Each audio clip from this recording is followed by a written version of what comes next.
ताजमहल में ससुराल। विश्वास नगर में रहने वाली उर्मिला के दो बेटे थे, अभिनव और अंकित। अभिनव की शादी अंजू से हुई थी और अंकित की नीतू से। जहां नीतू एक सीधी सादे सरल स्वभाव की लड़की थी, उसकी जिठानी अंजू उतनी ही तेज तर्रार थी। माँ जी, हमारा घर इतना पुराना और आउटडेटेड लगता है ना, किसी को यहाँ बुलाने में भी शर्म आती है। अगर कब तक इसी पुराने स्टाइल के मकान में रहते रहेंगे हम लोग। अरे भाभी, कैसी बात कर रही हैं आप? हमारा घर पुराना तो कहीं से नहीं लगता है। बाबूजी ने हमारी शादी के 1 साल पहले ही तो बनवा कर तैयार कराया था। अब 4 सालों में क्या मकान पुराने और बेरंग हो जाते हैं। तू तो बीच में बोली मत। अब तूने तो अपने मायके में कभी ढंग के मकान देखे नहीं है, तो तुझे तो ये घर महल ही नजर आता होगा ना। लेकिन इस घर की असलियत तो हम जानते ना। कोई रिश्तेदार आ जाए तो मुंह छुपाना पड़ जाता है। अरे जाने देना, क्यों उसके मुंह लगती है। तुझे पता है ना, 1 नंबर के मुंह फट और बदतमीज है। माँ जी, आपके सामने दीदी मुझे और मेरे मायके वालों को इस तरह से अपमानित कर रही हैं। मुझे क्या आप झोपड़पट्टी से उठाकर लाई थी जो दीदी मुझसे इस तरह से बात करती है? दीदी की हिम्मत इसलिए इतनी बढ़ गई है क्योंकि आप बीच में कुछ बोलती नहीं है। तो ठीक कह रही है, लेकिन बेटा मैं बीच में नहीं बोलती, इसके पीछे एक दूसरी वजह है। तू जानती है, घर का सारा खर्चा अभिनव ही चलाता है। अंकित की तो वैसे ही मुट्ठी भर सैलरी है। अब अगर बड़ी बहू से बिगाड़ लूंगी तो घर कैसे चलेगा। इसका मतलब माँ जी, इस घर में रहना होगा तो अपने आत्मसम्मान के साथ समझौता करके ही रहना होगा। कहना तो आप यही चाह रही हैं ना? देख बेटा, कीचड़ में पांव मारने से कीचड़ अपने ऊपर ही आता है। इसलिए तुझसे कह रही हूँ, जिस तरह मैं इसकी बात एक कान से सुनकर दूसरे कान से निकाल देती हूँ ना, तू भी वैसे ही किया कर।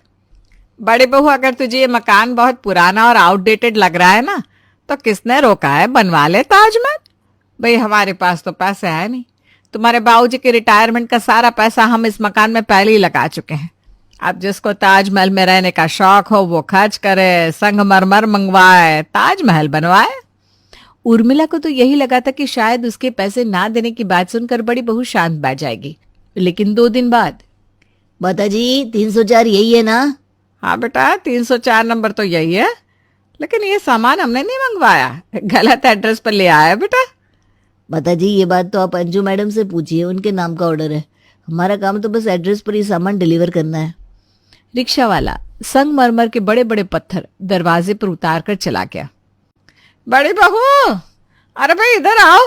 ये सफेद संगमरमर के पत्थर तुमने ऑर्डर करे हैं क्या? सच में घर को ताजमहल बनाने वाली हो क्या? आप ही ने तो कहा था ना माँ जी कि जिसकी सामर्थ्य हो वो बना ले घर को ताजमहल। तो अब आप देखिए कैसे मैं इस घर की रंगत बदलती हूँ। अरे पूरी कॉलोनी तो क्या, शहर में किसी ने ऐसा मकान नहीं देखा होगा। उर्मिला के पास बड़ी बहू की बातों का अब कोई जवाब नहीं था, इसलिए वो उठकर अपने कमरे में चली जाती है। शाम के समय, बेटा 5 साल पहले ही तुम दोनों भाइयों की पसंद से तुम्हारे बाबूजी ने ये मकान तैयार करवाया था। ऐसी कौन सी कमी है इस घर में जो तुम फिर से लाखों रुपए लगाकर इस घर में संगमरमर लगवा रहे हो? माँ, मुझे तो कल भी इस घर में रहने से कोई दिक्कत नहीं थी और आज भी नहीं है, लेकिन अब आपकी बहू आ गई है और वो चाहती है कि घर को अपने तरीके से बनाए, तो बनवाने दीजिए। ऐसे भी ऐसी कमाई का क्या फ़ायदा जो पत्नी और बच्चों को खुश ना रख सके। उनकी खुशी के लिए ही तो इतनी मेहनत करता हूँ मैं। ठीक है बेटा, समझाना मेरा फर्ज था, बाकी जैसी तुम्हारी मर्जी। घर को क्लासी और खूबसूरत बनाने के चक्कर में बड़ी बहू पूरे घर में तोड़ फोड़ करवा देती है, जिसकी वजह से घर में सबको बड़ी दिक्कतों का सामना करना पड़ रहा था। अरे भगवान, कब खत्म होगी इन पत्थरों की घिसाई। इनकी आवाज़ सुन सुनकर तो मेरा सर चकराने लगा है। अरे हमने रिटायरमेंट से पहले इसीलिए घर बनवा के तैयार करवाया था ताकि रिटायरमेंट के बाद 2 पल चैन से जी सके। लेकिन तुम्हारी बहू को मेरा सुकून राज ही नहीं आया। अच्छे खासे मकान को कबाड़ा खाना बनाकर रख दिया। अरे जाने दीजिए ना, अभी बड़ी बहू सुन लेगी तो यहीं आकर खड़ी हो जाएगी। जबान तो आप जानते ना उसकी कितनी तेज चलती है। सब तुम्हारे बेटे की देन है, उसी ने सर पर चढ़ा कर रखा है, वरना उसकी मजाल है कि वो अकेले पूरे परिवार को अपनी उंगलियों पर नचा ले। लेकिन तुम साफ साफ सुन लो, अब मैं इस शोर शराबी के बीच में और नहीं रह सकता। कह दो अपने बेटे से, जब तक इस मकान में काम चल रहा है तब तक के लिए कहीं आसपास किराए का कोई मकान देख ले। बच्चे भी परेशान हो गए, ना उनकी पढ़ाई लिखाई हो पा रही है, ना हमें 2 पल का आराम करने को मिलता है। पति के कहने पर उर्मिला अपने पूरे परिवार के साथ सामने वाले मकान में कुछ दिन के लिए शिफ्ट हो जाती है। 3 महीने तक लगातार काम चलने के बाद अंजू के घर का काम पूरा हो जाता है। देखिए मैडम, संगमरमर के फर्श वाले बहुत से मकान देखे होंगे आपने, लेकिन आपके घर को यूनिक लुक देखने के लिए मैंने दीवारें, छत, यहाँ तक कि आपके फर्नीचर में भी संगमरमर का काम किया है। जो देखेगा उसकी निगाहें थम जाएगी। वाह मम्मी, आपने तो डाइनिंग टेबल भी व्हाइट पत्थर से बनवा दी, कितनी सुंदर लग रही है। अरे तो टेबल छोड़, इस फर्श को देख, ऐसा लग रहा है सीधे शीशे की जगह इसी में मुंह देख लेंगे हम लोग। थैंक यू मम्मी, हमारे घर को इतना सुंदर बनाने के लिए। मैंने तो कभी सोचा ही नहीं था कि रेनोवेशन के बाद हमारा घर इतना सुंदर हो जाएगा। ये बात तो अपनी दादी और दादू को समझा, क्योंकि जिस दिन से घर में काम शुरू हुआ है दोनों का पारा 7वें आसमान पर चढ़ा हुआ है। तेरे दादू दादी को ऐसा लगता है कि मैंने घर में ये सब काम करवाकर पैसे वेस्ट किए हैं। ये देखिए, मैंने घर का पूरा फर्नीचर भी चेंज करवाकर नया लगवा दिया है। अब हमारे घर में जो एक बार आएगा ना, वो कभी भूलेगा नहीं। महंगे झूमर, एंटिक इंटीरियर, सफेद संगमरमर के शीशे की तरह चमकती दीवारें हैं। तुम ही बताओ, देखा है तुमने आज से पहले ऐसा खूबसूरत घर? मानना पड़ेगा अंजू तुम्हारी पसंद को। तुमने तो वाकई घर को ताजमहल बना दिया। मुझे तो लग रहा है कि अब घर में घुसने के लिए हमें एंट्री टिकट भी देना पड़ेगा। सही कह रहे हैं पापा, आप देख रहे हैं कुछ ही दिनों में लोग टिकट लेकर हमारा घर देखने के लिए आने लगेंगे।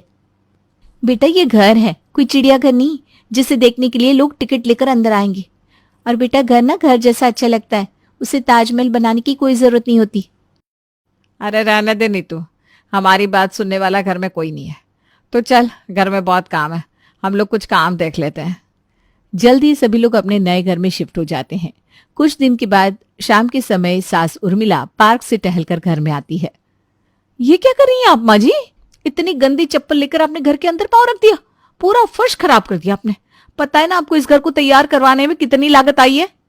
अरे चप्पल सर पर रखकर तो नहीं चल सकते ना, पाँव तो जमीन में ही रखना पड़ता है। अब तेरे मकान को बनवाने में लागत आई है, इसका मतलब ये तो नहीं कि हम सर पर पाँव धरकर चलना शुरू कर देंगे। देखिए माँ जी, बातों को ना रबड़ की तरह मत खींचिए। बहुत पैसा खर्च हुआ है मेरा इस घर को तैयार करने में। मकान को तैयार करवाने के लिए तो आपने कुछ भी सहयोग देने से मना कर दिया था, लेकिन कम से कम इस घर की मेंटेनेंस में तो आप लोग थोड़ा सा सपोर्ट कर ही सकते हैं। सब लोग कान खोलकर सुन लो, अब से कोई भी घर के अंदर ये गंदे चप्पल लेकर नहीं घुसेगा। फर्श पर मुझे एक भी दाग दिखाई दिया ना तो खैर नहीं। रहने दीजिए ना भाभी, माँ जी की चप्पलों से अगर फर्श गंदा हो भी गया तो मैं सफाई कर दूंगी, आप क्यों नाराज होती हैं? सफाई करना अलग बात है नीतू, और साफ सफाई से रहना अलग। बेहतर होगा कि इस घर में सब लोग साफ सफाई से रहने का तरीका सीख लो। उसी दिन दोपहर में नीतू डाइनिंग टेबल पर सभी के लिए खाना लगा रही थी, तभी चिंटू के हाथ से दाल की कटोरी उलट जाती है और डाइनिंग टेबल के ऊपर दाल बिखर जाती है। अरे चिंटू, ये क्या किया तुमने? दिखाई नहीं देता क्या? इतने बड़े हो गए हो, अभी तक ढंग से खाना खाना नहीं आया। अरे जाने दो ना, बच्चा है, साफ हो जाएगा, कोई बात नहीं। बेटा तुम खाओ। ऐसे कैसे जाने दो? जानते भी हो कितने का बनवाया ये डाइनिंग टेबल मैंने? ऐसे दाल गिराने के लिए नहीं है। ऐसे ही आप लोग रोज रोज इसके ऊपर खाना गिराएंगे तो 4 दिन में गंदा हो जाएगा ये। और अगर ऐसे ही दाग धब्बे वाला फर्नीचर घर में रखना था तो मुझे लाखों रुपए खर्च करने की जरूरत ही क्या थी? फिर तो इस पुराने फर्नीचर में भी कोई बुराई नहीं थी। मुझे इस घर में हर सामान एकदम शीशे की तरह चमकता हुआ नजर आना चाहिए। चिंटू चलो खड़े हो जाओ, ये अपनी कटोरी लेकर जमीन में बैठो और वहीं बैठकर खाना खत्म करो।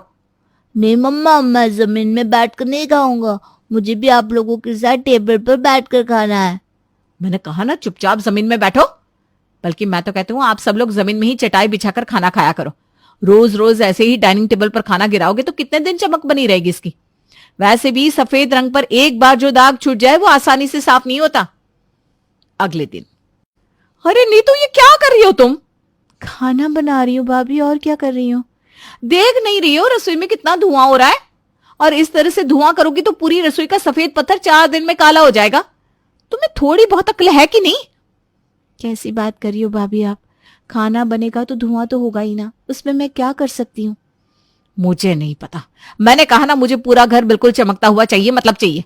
अब तुम खाना कैसे बनाओगी ये तुम्हारी सरदर्दी है, लेकिन रसोई में से धुआं और ये चिपचिपाहट दीवारों पर चिपकी हुई मुझे नजर नहीं आनी चाहिए। बड़ी बहू, लाखों रुपया खर्च करके तूने मकान तो ताजमहल जैसा बनवा लिया, लेकिन दिल तेरा अभी भी छोटा का छोटा ही है। अरे कुछ तो दिमाग लगाया कर। एक तो तू पूरा दिन पूरे घर में यहां से वहां घूमते हुए सब पर सिर्फ हुक्म चलाती फिरती है।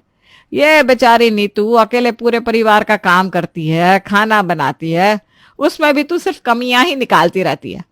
अब वो बिना गैस जलाए खाना कैसे बनाएगी? थोड़ा तो अकल का इस्तेमाल कर ले। रहने दो दादी, मम्मी से तो कुछ भी कहना बेकार है। आपको पता है कल मैं पार्क से खेल कर आया तो मम्मी के बेडरूम के फर्श पर पैरों के निशान बन गए। उस बात के लिए मम्मी ने मुझे बहुत डांटा। कह रही थी उनका व्हाइट कलर का फर्श अपने गंदे पाँव रखकर मैंने खराब कर दिया। आपको पता है पहले मुझसे पैर धुलवाए, फिर कमरे में रगड़ रगड़ कर पोछा भी लगवाया। बड़ी बहू की बात बात पर टोका टोकी करने की आदत के कारण परिवार में सभी लोग उससे बहुत परेशान हो चुके थे। इतना ही नहीं, उसने तो दरवाजे पर एक बोर्ड भी बनवा कर लगा दिया था जिसपे उसने लिखा था, जूते चप्पल बाहर उतारे और पैरों को धोकर ही अंदर आए। अभिनव बेटा, तेरे संगमरमर के महल में रहने की हमारी तो बिल्कुल इच्छा ही खत्म हो गई है। अरे भाई, क्या फायदा ऐसे महल का जिसमें पांव रखने से पहले ही इंसान को 10 बार सोचना पड़े। इससे अच्छा तो हमारा पुराना मकान था। बच्चे जहां मन करता था वहां खेलते थे। कम से कम उठने बैठने जमीन पर पांव धरने से पहले सोचना तो नहीं पड़ता था। अब तो तेरी बीवी ने सबका जीना मुश्किल करके रखा है। इतना ही नहीं, मेहमानों को भी घर में घुसने से पहले पैर धोने के लिए टोक देती है वो। हम तो भाई बिल्कुल शर्मिंदा हो गए हैं अंजू बहू की हरकतों से। परेशान तो मैं भी हो गया हूँ माँ। मुझे भी कहाँ पता था कि ये सब आगे चलकर जी का जंजाल बन जाएगा। लेकिन आप लोग चिंता मत करिए, इसको सुधारने का एक आइडिया है मेरे पास। इससे बहुत समस्या है ना। हम इसका संगमरमर का बाथरूम नहा कर गंदा कर देते हैं। रसोई में खाना बनता है तो इसकी रसोई काली हो जाती है। डाइनिंग टेबल पर बैठकर खाना खाओ तो उस पर खाने के दाग लग जाते हैं। तो ठीक है, हम इसका ये ताजमहल इस्तेमाल ही नहीं करेंगे। समझ गए ना आप लोग? ठीक है भैया, जैसा आप कहें। रात के समय, अरे बोरिया बिस्तर पैक करके कहाँ जा रहे हैं आप लोग? आज किसी को सोना नहीं है क्या? सोना तो है भाभी, लेकिन आपके कीमती बेडरूम के कीमती बेड पर सोने से अगर महंगी चादर पर सिलवट आ गई तो उसका हर्जाना कौन भरेगा? इसीलिए हम लोगों ने सोचा है कि अब से हम लोग आपके बेडरूम की चादर और बिस्तर खराब नहीं करेंगे। हम सब छत पर ही बिस्तर लगाकर सो जाएंगे। आपको चिंता करने की कोई जरूरत नहीं है। अब से आपके घर की देखभाल करने की जिम्मेदारी हम सब की है। अरे अभिनव, पिंकी, तुम सब भी छत पर जा रहे हो क्या?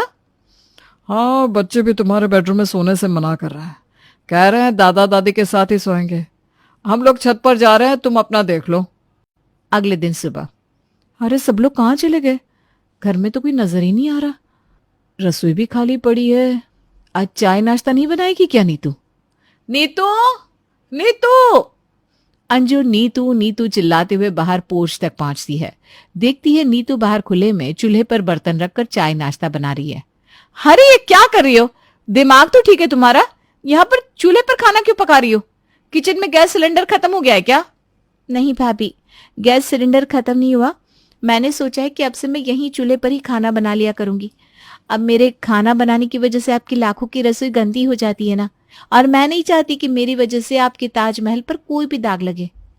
लगता है पूरे परिवार का दिमाग खराब हो गया है। ठीक है, करने तो जो कर रहा है। मुझे तो खाने से मतलब है, चाहे यहां बनाओ या वहां बनाओ। अंजू को कोई खास फर्क नहीं पड़ रहा था कि घर के लोग आखिर उसे समझाना क्या चाह रहे हैं। कुछ देर बाद अंजू की माँ का फोन आता है। बेटा, तैयार हो गया तुम्हारा मकान बनकर? हाँ माँ, बिल्कुल तैयार हो गया। इतना खूबसूरत लग रहा है ना कि आप देखोगी तो देखती रह जाओगी। अरे आप तो ये समझ लो कि छोटा ताजमहल बनाया है मैंने। अगर ऐसी बात है बेटा, तो फिर मैं आज तुम्हारे पापा के साथ तुम्हारे ससुराल आ रही हूँ। अरे भाई, हम भी तो देखे हमारी बिटिया ने कैसा ताजमहल बनाकर खड़ा किया है। क्यों नहीं माँ, आओ ना, मैं आपका इंतजार करती हूँ। दोपहर के समय अंजू की माँ उसके ससुराल पहुंच जाती है। अरे बहन जी, क्या बात है? मकान का काम अभी पूरा नहीं हुआ है क्या? नहीं नहीं बहन जी, मकान का काम तो कब का पूरा हो गया। आप आइए ना अंदर। पूरा हो चुका है तो आप लोग यहाँ आंगन में अपना बोरिया बिस्तर डालकर क्यों बैठे हैं? आप आइए ना, बैठिए। नीतू बेटा, मौसी जी के लिए चेयर लगा दो यहाँ पर। और सुनो, चूल्हा जलाओ फटाफट से। समधन जी के लिए बढ़िया चाय नाश्ते का इंतजाम करो। जी माँ जी, अभी बनाती हूँ। इतना बड़ा घर है आपका और आप यहाँ आंगन में चारपाई डाले लेटी हैं। मुझे भी यहीं कुर्सी पर बिठा रही हैं। और तो और ये नीतू चूल्हे पर चाय क्यों बनाएगी? घर में गैस सिलेंडर नहीं है क्या? नहीं नहीं मौसी जी, वो बात नहीं है। घर में गैस सिलेंडर, राशन सब कुछ है। वो क्या है ना, भाभी ने मकान बनवाने में बहुत खर्च किया है। भैया की सारी जिंदगी की सेविंग खर्च हो गई इस मकान को बनाने में। अब उनका सफेद संगमरमर का ताजमहल जैसा खूबसूरत मकान है। अगर हम लोग दिन भर वहीं पड़े रहेंगे तो गंदा नहीं हो जाएगा? रसोई का तो आप जानती हैं, रसोई में तो कुछ भी बनाओ तो इतना गंदा काला चिपचिपा धुआं निकलता है कि पूरी दीवारें छत सब गंदा हो जाता है। बस इसलिए मैं रसोई में खाना नहीं बनाती, यही आंगन में चूल्हा बना लिया है, इसी में लकड़ियां रखकर इस पर खाना बना लेती हूँ। आप लोग ये क्या कह रहे हैं? इंसान मकान बनाता किस लिए? रहने के लिए ना। और अगर रहने से मकान गंदे हो जाएंगे तो उस मकान को क्या शोपीस बनाकर रखा जाएगा? माँ चलो ना अंदर, यहाँ क्या कर रही हो? अरे नहीं बेटा, अंदर कैसे ले जाएंगे? इतना महंगा सोफा है, बार बार लोग बैठेंगे तो टूट जाएगा। और वैसे भी तू ही तो कहती है ना हमें घर को मेंटेन करना चाहिए। अरे बेटा, ये क्या तमाशा बना कर रख दिया तूने घर का?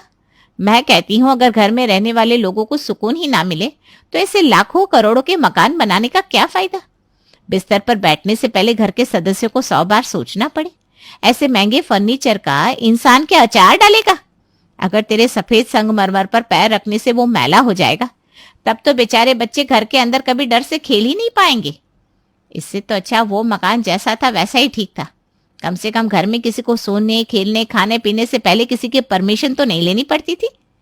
बड़े गर्व से अपनी बेटी का आलीशान मकान देखने आई थी मैं, लेकिन अब मुझे समझ में आया कि इस बड़ी सी इमारत को बनाकर तूने घर के लोगों का चैन और सुकून छीन लिया है। माँ की बात सुनकर अंजू को अपनी गलती समझ में आ जाती है और उस दिन के बाद वो घर के लोगों को बार बार टोकना बंद कर देती है, जिससे सभी लोग अपनी जिंदगी सुकून से जीना शुरू कर देते हैं।